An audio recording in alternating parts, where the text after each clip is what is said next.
Ralph Barsi, my friend. You are a legend in sales tech, specifically just around sales leadership, sales development. I know you're a sales leader now that kind of expands beyond sales development, and I know we're going to dig into that, but I just wanted to say how happy I am to have you on the show. We were chatting in the green room about how long we've known each other, and it looks like about 11 years or so. We met at that Rainmaker, the original conference put on by Sales Loft in Atlanta, and I still remember that. I think, were you speaking at that event? I was. Did I have any hair back then, George, or no? I don't think so. Bummer. Anyway, I do remember that. It was a while back. Well, for Good the to see you. folks out there, you definitely have to follow Ralph on LinkedIn, Twitter. I mean, the insights really also expand outside of just revenue and business. It's life insights. I love following you, particularly on Twitter and some of those things. I know that we also have bonded over like spirituality and music. You're a drummer. I have my guitars around here. You can't see them in this shot, but life is much more than just business, isn't it? Yeah, absolutely. It's all connected too. For sure, right? Well, speaking of business, I know folks listening on this podcast are generally interested in GTM or go to market topics. So, why don't we dive into a couple of the questions I wanted to ask you? Now, you've transitioned from being and I don't want to limit the impact that you've made on sales development, but I will say that you transitioned from the thought leader and one of the most influential people I know, certainly in our space within sales development, to now a VP of sales overall. Any sort of key learnings that you maybe didn't anticipate that now have really surfaced for you? Yeah. Thanks, George. I appreciate the kind introduction, and the feeling's mutual, my friend. I hope everybody listening and watching follows you too. Yeah, I did recently make a transition from over a decade of sales development leadership to leading a sales team of sales directors who oversee individual contributors. And obviously, we are tied to revenue generation versus revenue pipeline generation. So that's been a big transition, knowing that you've got, what feels like a heavier number over your head, and you definitely want to deliver. And I continue to learn. It's very humbling having made this transition. And as in your career as well as life, I've got to trust and depend on others to help me out. I certainly want to be a contributor of value sooner than later, more than just being a consumer of value and kind of relying on everybody. But yeah, there's been a ton of different takeaways, everything from presenting at board meetings every quarter to constant context switching with the amount of messaging channels that we hear from and send through on a minute by minute basis throughout the day, and making sure that you can manage the switching of mental gears and emotions when you're operating a business, especially a sales team. So definitely a topic we can dive deeply into, but it's been quite a transition. I'm very grateful for the transition, and I'm grateful and humbled to continue to learn and I think grow in the process. I wanted to double click on one of the pieces that you alluded to, which was the board meetings, right? And I know Sure. you've been like a pretty high level sales development leader in the past. And if you think about kind of the way that now as a head of sales, you have to kind of prepare and set up for those board meetings. Uh, well, first of all, let me take a step back and ask: have you ever been in the board meetings, being like a global leader of sales development? Do No, those individuals tend to have a seat? no, they don't. They might have a seat, however, in smaller growth stage companies, and it makes perfect sense. I know that in some respects, or in some companies rather, there are global sales development leaders that report directly to the CEO, and I'm a proponent of that. I think it's important. Uh, However, for the most part, that role typically doesn't sit in a board meeting. So this is my first foray into exposure to the board. And wow, what a learning experience it's been.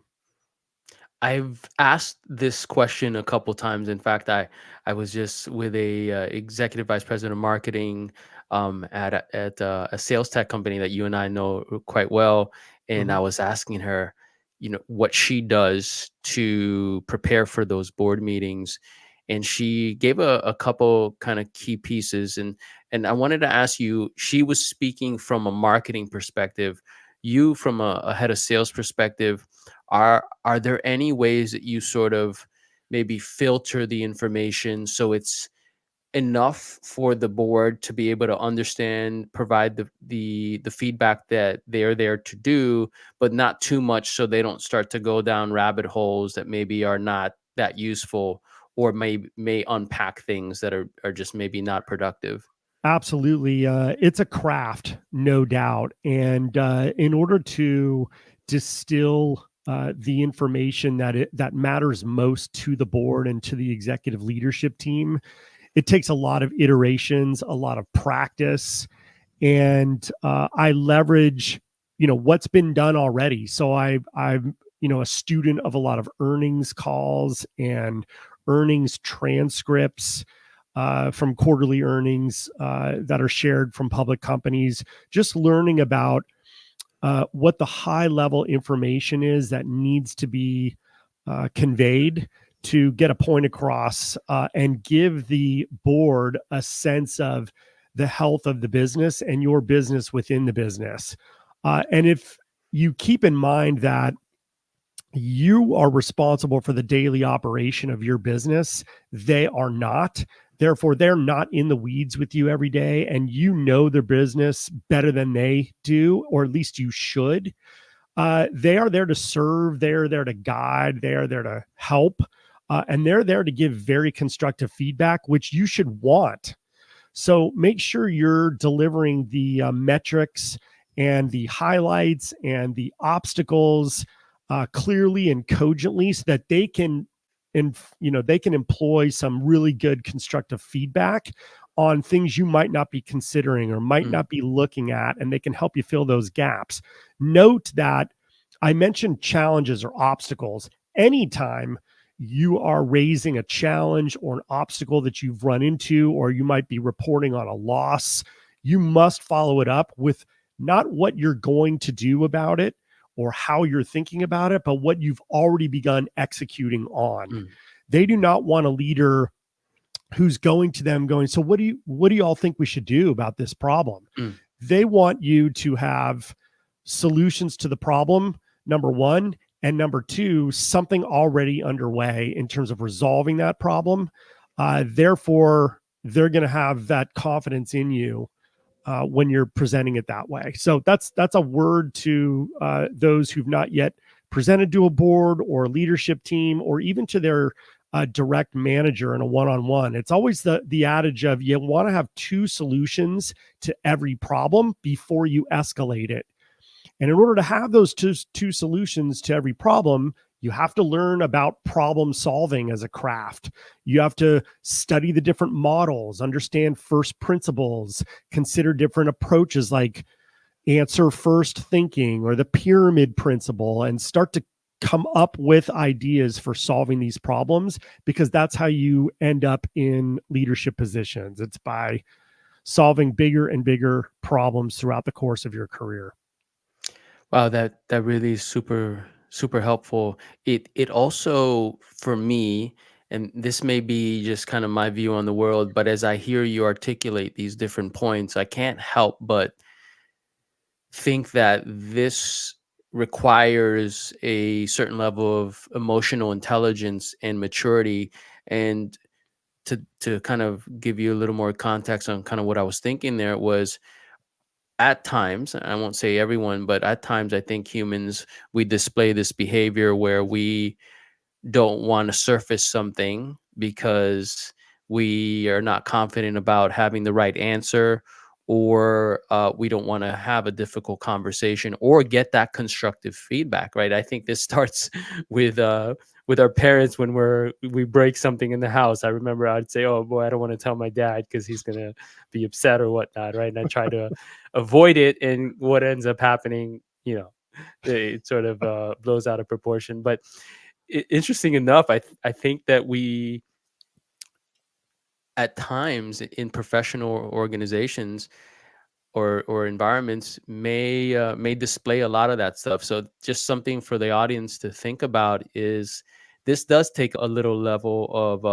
or higher level rather of emotional intelligence and courage and saying, hey, I'm gonna, this is what I've come up with. I have to surface this. Let me come to the table with solutions, but at the same time be humble enough to be able to receive that constructive feedback because we're all on the same team. Oh, no question. So you'll notice that your level of certainty and confidence increases the more you know your business. So in the off hours, you need to be studying the craft. You need to understand the metrics and the purpose and objective behind the metrics that the company's using to measure progress. What has helped me is I'm a visual learner. So it really helps when I create a Miro board, for example, where I can zoom in and zoom out. Like I'll look at the center, the core of my role, and that is driving revenue across the line for the business. And then I start to zoom out into all the different components or facets of making sure that that center part happens. And as soon as it's brought up in any meeting, I can visualize in my head kind of where we are on that Miro board or in that flow chart, and I can zoom in mentally Mm. on that specific component of the business and then zoom back out and show how it connects or systemically impacts the other facets or components of the business. And when you know your business to that degree and you know all the nooks and crannies of your business and can quickly and mentally zoom in and out, seeing the overall picture and then zooming in on the micro, you're able to articulate what a problem might be or how you're solving it or what goals and objectives are and why those are the goals and objectives and what your rationale is behind some of the decisions you've made or are about to make. And that's going to instill confidence in your audience and in your listener. And when you know it that well, you can easily detach emotionally from the conversation at hand, and you're less kind of self-conscious about things. You also lean in on what you know you're really really good at, and then some of those little gaps that you know you need some help with, you're actually okay with surfacing those because you're so confident in the other areas, and it comes off, it's infectious, and people pick up on that vibe. I was going to ask you advice, and for sales leaders, and I think that this might overlap what you just articulated. Advice for sales leaders so that they can optimize their own state of being Mm-hmm. to be the best leader of that team. We've heard this multiple times, how you have like a top AE or individual contributor who's like crushing it, and there are some attributes that make them really really good at being an IC, and then they get promoted. This is the old sort of story, right? They get promoted and they're not really that great at leading others for a variety of reasons, right? And again, some of those attributes that made them great as ICs uh, are maybe counterproductive Mm. when it comes to actually inspiring, leading, and making others or helping others reach for the stars or crush their roles. So, from that perspective, any sort of advice you would give these sales leaders around, again, optimizing their state of being and perhaps maybe their approach to leadership that could really help them lead others? Oh, wow. Big question. It is, So right? when I first went into management, George, and started to lead others, a dear friend and mentor of mine told me First of all, congratulations. This is an incredible privilege that you now have to influence and impact the careers of other people. That's number one. Number two, you have to step into this role knowing that not everybody is like you. So don't expect them to be like you. They all bring their unique strengths and gifts to the table, and it's your job to try to find what those unique gifts and strengths are so you could draw it out of them. And that kind of informed a philosophy that I've held close to heart ever since. And that is, whenever I've had the opportunity and privilege to lead others, i.e., having direct reports, I have always worked very hard to see myself at the bottom of the org chart and not the top of the org chart. I serve up and into my organization, and my primary responsibility is to remove obstacles that are on the paths of my direct reports. And considering my experience and considering what value I can contribute, I will do what I can to shed light and remove those obstacles from the paths of the direct reports. So with that in mind, some advice I would give new leaders is to take those lessons to heart and think through them, meditate on them, pray about them, etc., and then start to study and practice the craft. And you do that really by drawing from all leadership examples in a variety of industries. Start reading books, following the influencers, picking up what experts in respective industries are putting down. So, for example, you might want to follow the hospitality industry. There are two great books that I would recommend. One is by Danny Meyer, who was the founder of Shake Shack, successful restaurateur. He wrote a great book called Setting the Table. His protege, a guy named Will Guidara, wrote Unreasonable Hospitality. You might want to follow the U.S. military, for example. You've got Jocko Willink, former Navy SEAL, who wrote Extreme Ownership. You've got another great book called Team of Teams about understanding that decentralizing leadership is super effective for organizations of all shapes, sizes, and colors. You might want to leap into sports. One of my favorite books from that industry is Wooden on Leadership from the late coach John Wooden of UCLA basketball, or The Score Takes Care of Itself, which was written by the late 49ers coach Bill Walsh. You might want to jump into finance and read kind of the Berkshire Hathaway shareholder letters that were written by Warren Buffett and Charlie Munger. They're all available online for free. Morgan Housel's another great author. He wrote The Psychology of Money. If you go into business, you've got Execution by Ram Charan and Larry Bossidy. You've got all the Jack Welch books. It goes on and on and on. But the ladder you must build to get to the next level in your career should be built on books, in my opinion. Start cracking open those books and reading, and you'll be reminded of little tweaks you can make in your day-to-day operation that are A, going to keep you as a sharp student, but B, help you impart some of this wisdom to your teams. Awesome. I am going to create a list of those books. As you can see in the back, I'm a big fan of reading myself. A quick question. There's been a lot of talk of the overemphasis on process that we've on our space, right? That we've sort of had. And there's a lot of people that have been bashing systems like predictable revenue and things of that nature. And Oh, I understand the points, right? Like I get it, right? It's easy to, in a down market or in a challenging time, to start to sort of poo-poo on old systems. I won't necessarily dive into my opinion on those things just because there's so many sort of different aspects of that. But if you are starting to kind of like as a sales leader think about, all right, you know what, maybe I have over engineered or made it about the process, mhm. and maybe that's has caused the deterioration of soft skills and overall performance because maybe we've had too much of a reliance on technology and too much of a reliance on workflows. And it was more about making sure that I clicked on these buttons in the CRM versus really connecting with the human on the other side, or building those relationships, those what I maybe think of as human elements. How do you start to find the right balance? And do you agree with what's been talked about here over the last, really, I'd say the last 2 years?